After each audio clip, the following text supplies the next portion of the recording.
আসসালামু আলাইকুম গাইস। তো আজকে আমরা এই যে 3 রুমের ছাদে পাইপ দিলাম, তো কিভাবে দিলাম তো আপনাদের দেখিয়ে দিচ্ছি, তো ভিডিওটি ফলো করুন। তো এই যে এখানে একটা সার্কুলার বক্স, এটা মূলত ফ্যানের জন্য, বুঝছেন। তো এখানে আমরা একটা ফ্যান হুক ফেলে দিব।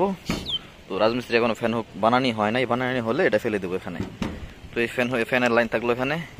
আর এই যে একটা ডব দেখতে পাচ্ছেন, এটা হচ্ছে আপনার লাইটের জন্য, নিচে চলে যাবে।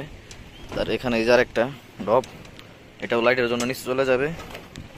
আর এই যে এটা দেখতে পাচ্ছেন, এই ডবটা এখানে সুইচ হবে, এই রুমের সুইচ হবে। তো সুইচ হবে, আর টয়লেটটা আপনার মনে করেন যে এখানেই হবে। তো এই সুইচ বোর্ডের এখান দিয়ে নিচ দিয়ে দেওয়াল দিয়ে কেটে নিয়ে যাব।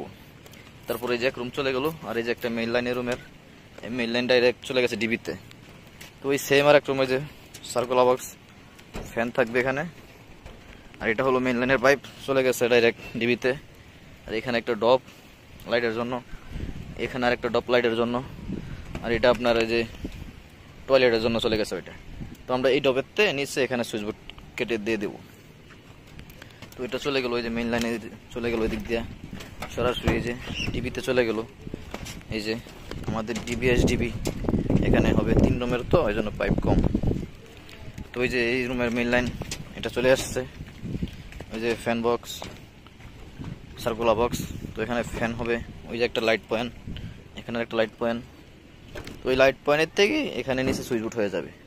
আর এটা আপনার টয়লেটের জন্য। আর এর রুমের সামনে গলি আছে, তো ওই গলির জন্য যেখানে একটা লাইট রাখছি সার্কুলার বক্স, এখানে লাইট হবে, এই সুইচ বোর্ড হয়ে যাবে এখানে। আর এই যে গলির মেইন লাইন এই যে ডিবির থেকে চলে আসবে এখান দিয়ে।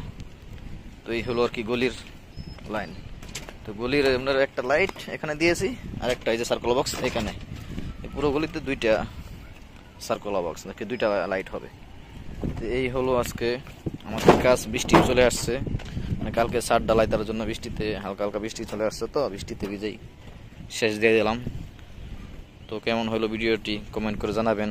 অবশ্যই লাইক কমেন্ট শেয়ার করতে ভুলবেন না। ধন্যবাদ, ভালো থাকবেন সবাই।